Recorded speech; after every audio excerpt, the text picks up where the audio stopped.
Hello everyone, welcome to another video. I'm Randy and this is a contest entry, and it's a contest for my good friend Aaron Mutha Alamare. And Aaron was like the second person that subscribed to my channel. He's always been a big supporter. He and Glenn Calloway and Rich Strickler and I did a sports beat, and he's a supporter of I think the Portland Trail Blazers, Atlanta Braves, and also the LA Chargers, although I won't hold that against him. But anyway, he's got a huge record collection. It's pretty unbelievable. He's got his Tipsy Tuesdays where he plays different music, and I want to support him. And he wanted us to, in this contest, he wants us to show music that was influenced by other members in the VC. And so I'm just going with albums I bought because I saw it through other VC members or they talked about this artist. And so might as well get started. So the first two albums I'm going to show are actually purchases influenced by Aaron. And I'd won maybe it was his first contest, and you got to choose an album, and I picked the Iron Maiden album, The Number of the Beast, because I thought, well, I'll learn a little bit about heavy metal in this one. And he also, because he's the king of the VCLT, sent a Dokken album and a Judas Priest album as well. But if you've watched his Tipsy Tuesdays or many of his videos, you know his favorite group now is Clutch. And so I said, I better be getting a Clutch album. And I got this one, Psychic Warfare. Really enjoy the lyrical content on this. And I'll probably be getting another one sometime in the future. But that one was influenced by Aaron, and then this Eagles of Death Metal that I saw, although I think he says it's not his favorite by the group, but, and I don't know if I would actually call these guys metal. Aaron could probably tell you for sure. I'd say more kind of a boogie rock or something like that, I don't know.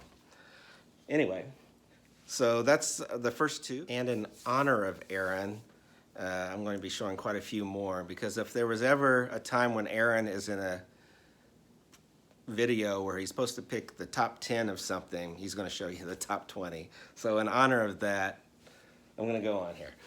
So this album, Lucas Nelson and the Promise of the Real, was influenced by Sam St. John, and yes, that is Willie Nelson's son. Another one is Pokey Lafarge, which he's been championing. God, I can't say that word. This is In the Blossom of Their Shade, which I just got, so I haven't listened to that one yet, but it's because of Sam. And then because of George's LPs and CDs, Procol Harum is his favorite group, and I did have a Salty Dog, but I thought I need to get the rest of their catalog, and I'm working on it. And this is a Grand Hotel, influenced by George. This next album, Paul McCartney's Ram, was influenced by quite a few people. A lot of people in the VC, such as Sam St. John and Glenn Calloway from The Basement, and Rich Strickler, who's been doing a thing with Sam on ranking the Beatles albums, the tracks off each album. But I had a lot of John Lennon as a solo artist, but I didn't really have that much Paul McCartney, and because I guess some of the saccharine songs he did, like Ebony and Ivory, kind of turned me off. But since then, I've been buying some of the Paul McCartney solo albums and really enjoying them. So thanks to everyone that influenced me on that. The next one is this is Rob Walker's favorite group, I think, The Jam. And I had a compilation CD of The Jam, but I decided to be getting their studio albums because of Rob, and this is all Mod Cons, and we got several more of theirs. And because of, sorry about that, I got tongue-tied. But the next one's influenced by one of the first channels I started watching, and that's Richard McCook over Northern Ireland. And he's a big ABBA and David Bowie fan. And I bought one of their albums, and then he was really touting this new album by them, which the first album release in years. Voyage, and it's very good. And thank you, Richard, for that. Next one I have is Hallelujah Chicken Run Band, Take One. It's released by Analog Africa.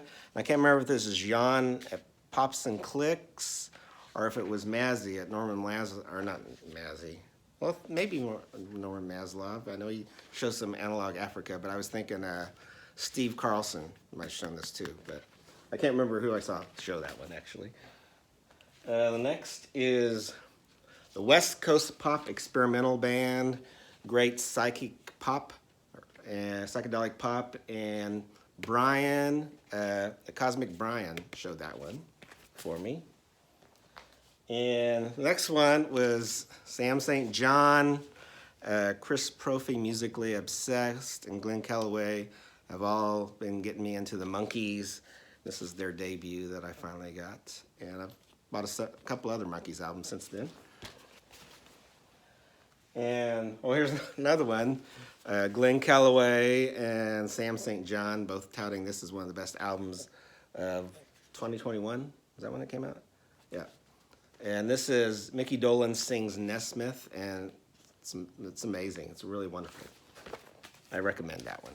Next is another one from Glenn Calloway from the Basement, but also maybe touted by Lisa Tedesco. They had a channel, well, I guess they still do. They just kind of been on hiatus, Bass to Bass, where they talked about their favorite bassists. And one of them was Jack Bruce. I think it was Glenn's pick, and who was in Cream and several other bands. And I didn't have any of his solo material, and this was a really good one. So, Songs for a Tailor, Jack Bruce. And then Tony P., Two from the Trunk. His favorite artist is Linda Ronstadt. And I had several of her albums, but I didn't have anything with the Stone Ponies, so I went and got this one.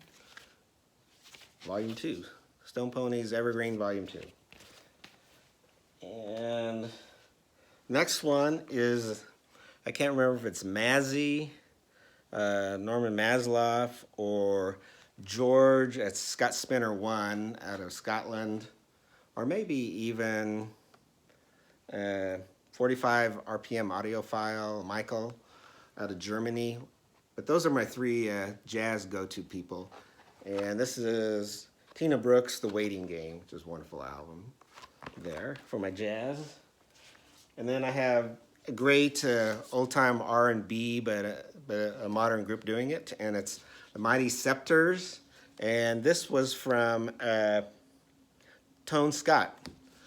Showed this, and I love this one. Another one Tom Scott showed was the Shaladas, where they work with the Manahan Street Band, which worked with Charles Bradley. But wonderful, funky, psychedelic pop, I guess. Next, for a classical album, Michael from Poetry on Plastic showed this, and it's pretty amazing. I don't have a lot of classical albums, but I really do like this one. And they got Elliot Cruz that showed this wonderful album, his Golden Messenger, which is basically one guy that I can't think of his name right now. But this is a wonderful album, Americana, I would call it. Blue Country Mystics, great song. Next group is Japan, Oil on Canvas. This is a live album. And Hannah, the Omaha introvert, got me into seeking out Japan. And next is The Sound of 65 with Graham Bond. And Jack Bruce was actually in this band too, and Ginger Baker. And Randall Weaver has shown this, and I really am enjoying this album right here. And next I have Orville Peck and his album Pony, and kind of a Roy Orbison sounding rock person. It's really different. But Mark Wald from The Vinyl Crush, is that his channel? Something like that. Showed that. And then I've got the Motors. James Griffith had shown this. This is their debut. The second album I think is even better, and I have that as well. But this was a favorite of his, and I'm really digging this early rock or late 70s rock from Britain. And last but not least, this wonderful reggae voice, Johnny Clark, and his album Rocker's Time Now, and that was influenced by Doug at Fat City Vinyl. And so those are all the ones. Sorry it went so long, but I was trying to do it like Aaron would do. So Aaron, congratulations. You really deserve it. You should have like 5,000 subscribers. But catch you next Tuesday, or catch you next Tipsy Tuesday. Take care.